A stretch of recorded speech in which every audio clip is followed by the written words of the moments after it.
wa mujanabatul khuruji alaihim, dan menghindari, menjauhi memberontak kepada penguasa. Karena memberontak kepada penguasa muharram, perkara yang diharamkan di dalam agama Islam.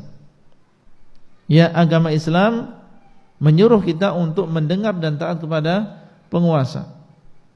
Usikum bitaqwallah wasam'i wa ta'ah wa in ta'ammaru 'alaikum 'abdun habasyi. Ini ucapan Rasulullah sallallahu alaihi wasallam. Aku wasiatkan kalian untuk bertakwa kepada Allah, kemudian mendengar dan taat kepada penguasa meskipun yang memimpin kalian adalah seorang budak dari Habasyah.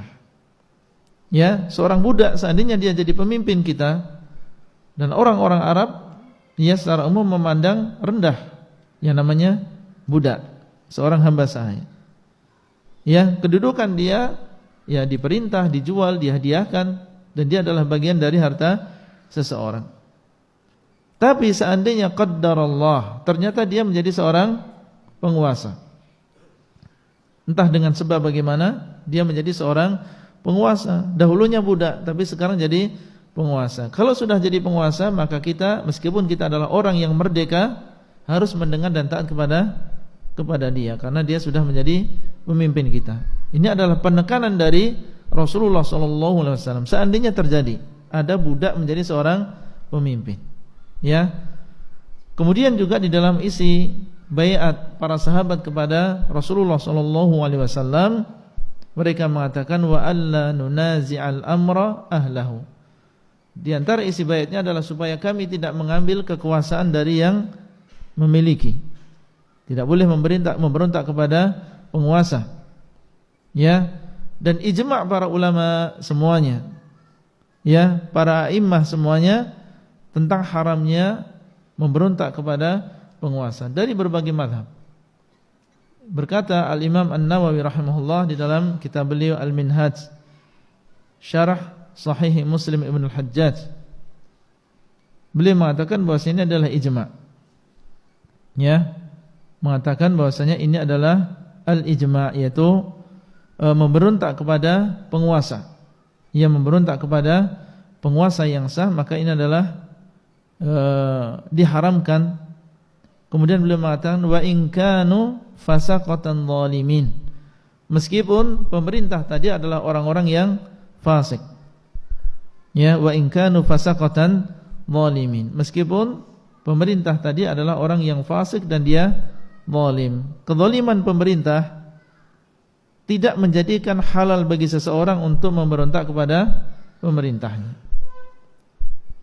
Kefasikan pemerintah juga demikian, tidak menjadikan kita boleh dan halal untuk memberontak kepada pemerintah.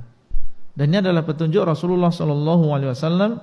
Di dalam sebuah hadis beliau mengatakan wa in daraba dhahrak wa akhadha malak, ya, fasma' wa ati'. Meskipun dia mengambil hartamu, meskipun dia memukul punggungmu, maka dengarkanlah dan taatilah.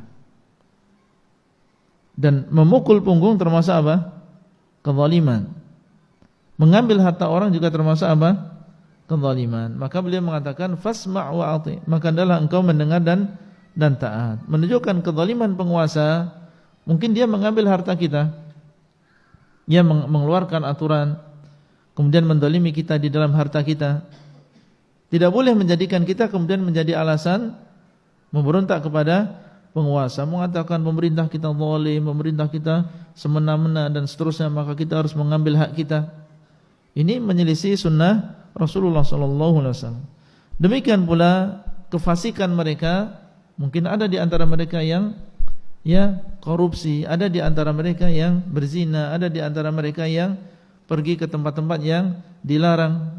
Ini kefasikan mereka dan mudaratnya untuk mereka, tapi tidak menjadikan kita memberontak kepada pemerintah, karena kefasikan tidak mengeluarkan seseorang dari agama Islam. Selama dia adalah seorang muslim, maka tidak boleh kita memberontak kepada penguasa yang sah. Dan kewajiban kita adalah menasihati. Ya, kalau kita memang melihat kekurangan pada diri penguasa, maka kita menasihati dengan cara yang tadi kita sebutkan, dengan cara sembunyi-sembunyi dan juga dengan lemah lembut kepada mereka.